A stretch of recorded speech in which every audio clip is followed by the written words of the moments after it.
And we are finna dial this number right quick. Doing the music while you're being connected.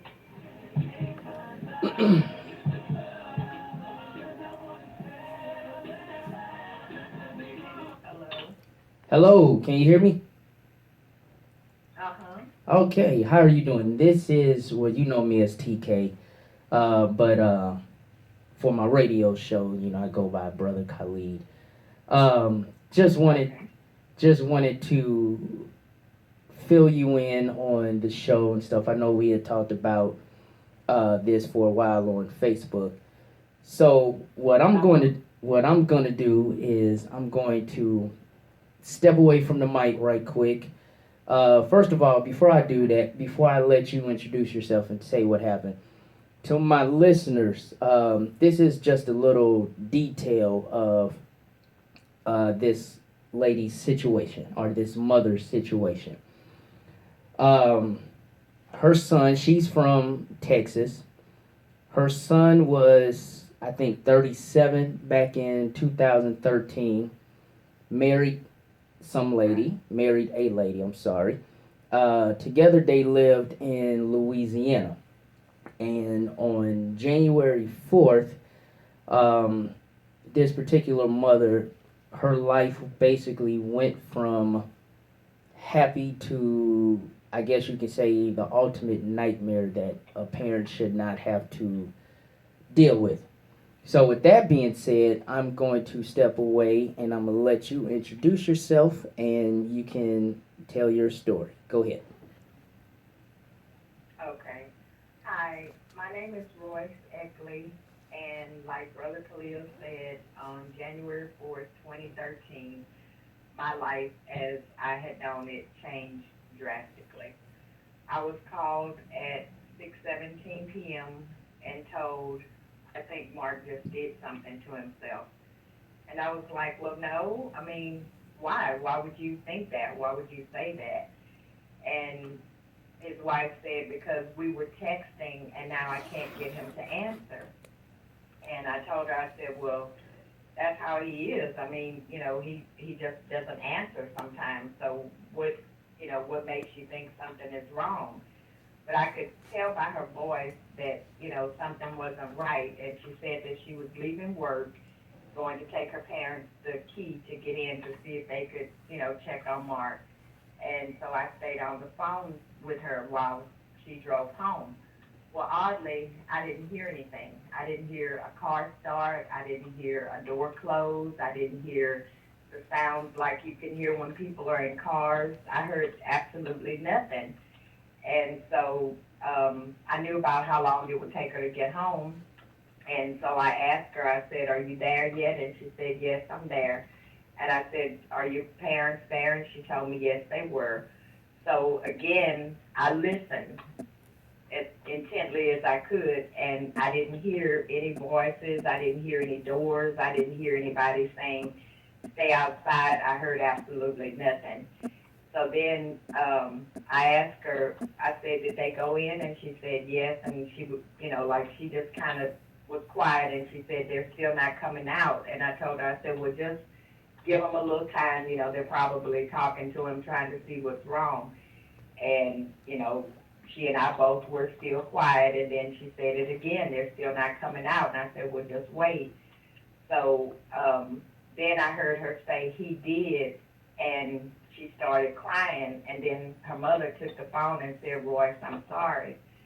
And of course, I left Earth. And, but it was just strange that I never heard anything.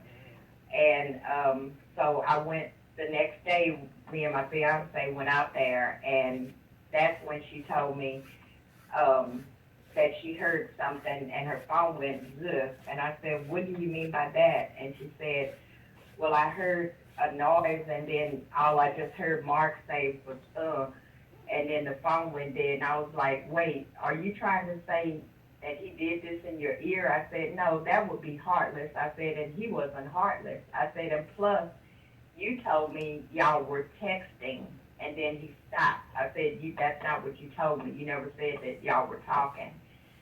So then she didn't say anything. And I, when I went, I was under the impression that I wanted to bring Mark home. And so I told her that, and she didn't say anything. She just kind of looked at me. And so I went in the kitchen and I told her mother that I wanted to bring Mark home. And she said, well, did you talk to Astria? And I said, yes, but she didn't seem to have any objection to it. So she gave me the phone number for the funeral home. Well, I called the funeral home, and the lady that I spoke to said, have you talked to his wife? And I said, yes. I said, but, she didn't say anything differently.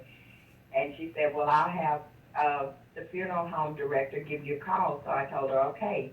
Well, the night went on, and I still hadn't heard from him. And so I finally told her mother, I said, well, Pastor Ford never called me.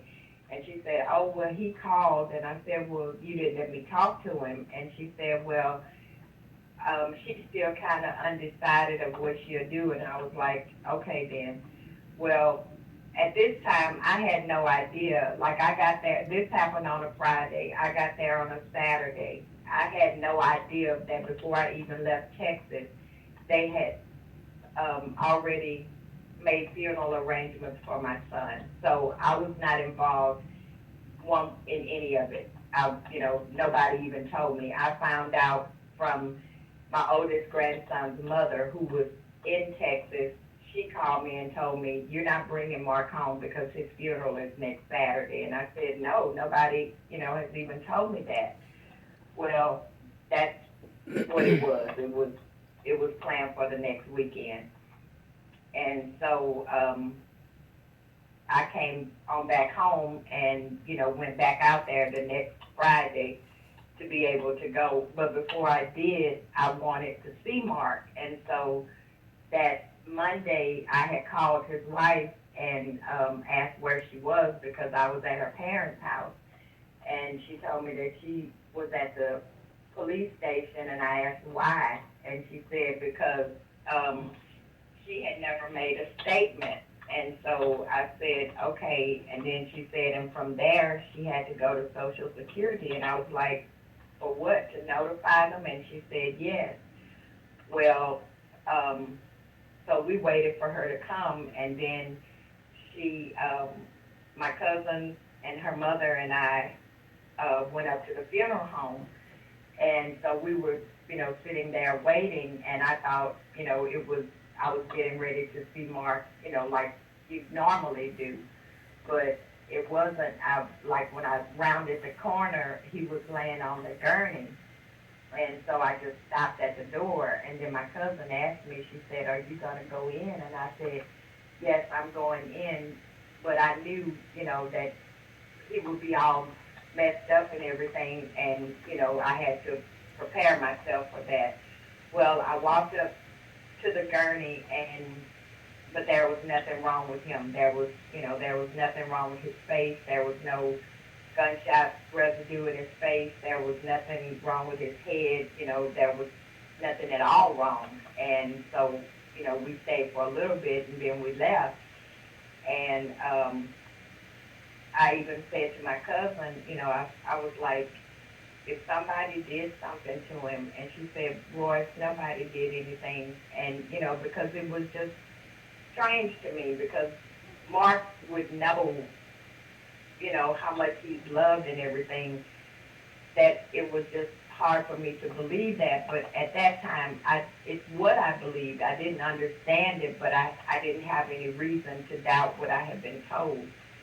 So we came on back home, and then we went and the next weekend for the funeral and everything. And then I started, thinking about it, and I was like, something's not right. I said, because I haven't heard from her. His wife, she and I were really close, and I hadn't heard anything from her. So I started calling, trying to get it, a police report and things like that. And I called the chief of police and asked for a police report. And he told me, you have to get that from Astria. And I said, well, she's not talking to me. And he said, well, there's nothing that I can do for you. And I was like, okay. So I called the funeral home, and I spoke to the funeral director, and I was like, nobody will help me. Nobody will answer my questions. Nobody will tell me anything. I said, I don't even know where he was shot. And he told me, he said, I saw no evidence of a gunshot wound. And I said, what did you say? And he repeated it. And I said, well, did you see evidence of him being stabbed, beaten? He said, no, I saw no evidence of that either. So I said, well, how did he die? And he told me, until I see what they have written on the death certificate, I can't tell you. Well, I called a real good friend of mine, because I couldn't understand that. And she said, no, I'm going to call him back. And I called him with you on there because I want you to hear what I asked. So we did, and she called him back, and she said, in circumstances like this, normally, isn't there some type of reconstructive work or something that you might have to do? And he said, yes, and, we've had to do that. He said, but I can tell you that nothing was done to him. He said, we had to do nothing to him. And, I couldn't understand that either. So I started calling different agencies, just asking questions. And I spoke with an FBI agent, and she told me, she said, I don't want to be graphic with you because you're his mother. She said, but unless he was shot with a BB gun, and even then you would see evidence of him being shot. She said, what did the autopsy report say? And I told her, I said, there wasn't one. And she stopped me. She was like, wait a minute, what do you mean that there wasn't one? And I said, exactly what I said. I said, he went straight from the house to the funeral home. And she said, no, that doesn't sound right to me. And I said, well, that's what happened. I said, I spoke with the coroner a month later. He finally called me back because I had been calling him. I said, and he told me himself, I never saw your son. And I asked him, how can you sign something for someone that you never saw? And he said, you mean nobody called you to tell you your son was killed? And I said, you just told me he killed himself, and that's two different things. And he said, well, me or my death investigator will call you back. And like I said, that was February 4th, 2013, and I haven't ever heard from that man again. Wow. So it's been, I've contacted so many different people, probably by now over 400 different people, and I'm told the same thing. Yes, this sounds very strange, something isn't right, but nobody will do anything to help me rectify what's not right. Nobody will, Right. Even the state attorney's office, her aide, she was all interested in everything, and just all of a sudden she just stopped communicating with me. And I'm like, if he was a secret agent, he never told me that. And what is it about my son's death that nobody in that state will touch? I mean, it doesn't make sense to me. And I even asked the funeral director, he said, I have talked to you because you're his mother and you deserve to know what happened. He said, but you're going to have to hire somebody, and not from here, to find out your answers. And I said, is that normal when someone takes their life? And he said, no, it's not. Okay, see, you can still hear me, right? I can hear you. Okay. Somehow or other, I'm having a little difficulty with this show right now. So if I got callers on here, if you can still hear me, that's cool. I'm gonna try to keep it going. I will say this. If I have to, by any chance, disconnect with you right quick, I will do that, and then I'll call you right straight back, because I'm sure uh, there's a lot of people listening that probably is like me, has so many questions. So what I'm gonna do, stay by your phone. I'm gonna disconnect right quick, and I'm gonna call you right back soon as I get this thing started right back up. Okay. Okay. Give me right about 5 or 10 minutes before I call you right back. Okay.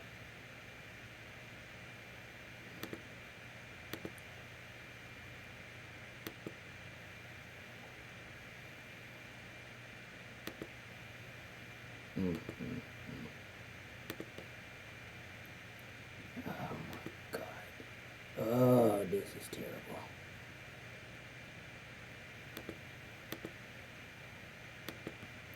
Mm, mm, mm.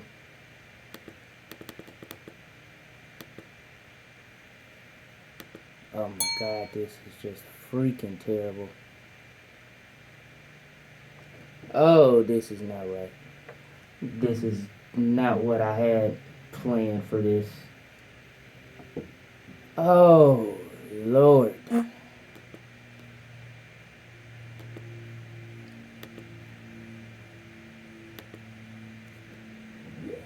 Oh, boy. Okay, I'm gonna stay streaming on here. I don't know what happened. My thing just kind of went out on me right fast, so I had to disconnect from my special guest and everything. But I'm finna try to start it right back up, so bear with me.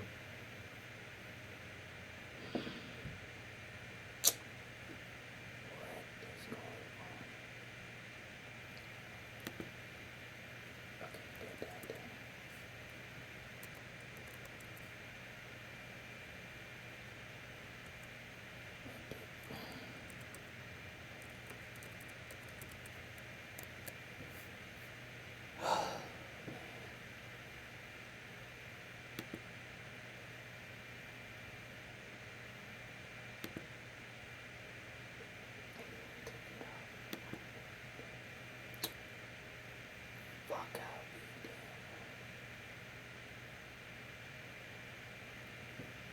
Oh.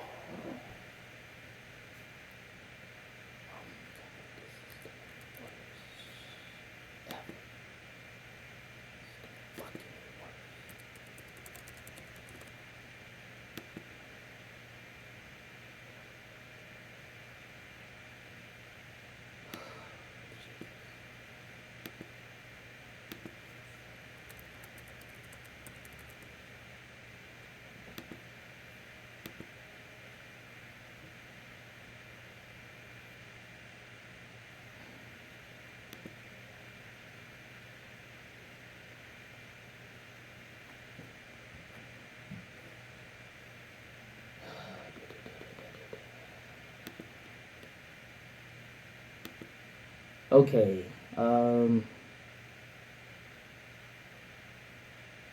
Hello, hello, hello.